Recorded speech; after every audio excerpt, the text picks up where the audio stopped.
নমস্কার। সুবোধ সরকারের কবিতা বেলুড়। আমি একটা কোনায় দাঁড়িয়ে দেখছিলাম দুটি ছেলে গেরুয়া বসন পরে মন্দিরের সিঁড়ি মুছছিল। এত মন দিয়ে আমি কাউকে সিঁড়ি মুছতে দেখিনি।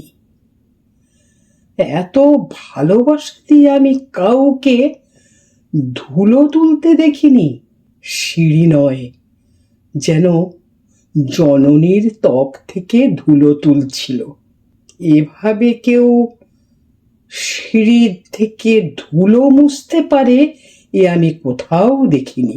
স্থিতপ্রজ্ঞ মহারাজকে জিজ্ঞাসা করলাম, ছেলে দুটি কে?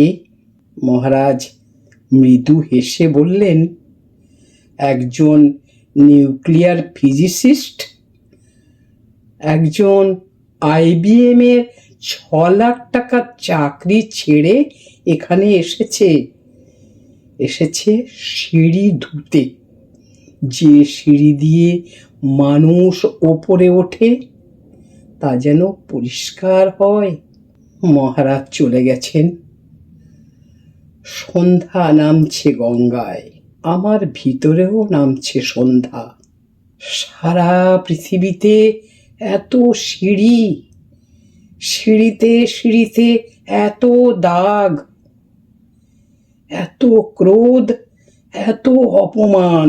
আরতি শুরুর আগে মনে হলো, যে সিঁড়ি মুছতে পারে না সে কোনোদিন মানুষের চোখের জল মুছতে পারবে না।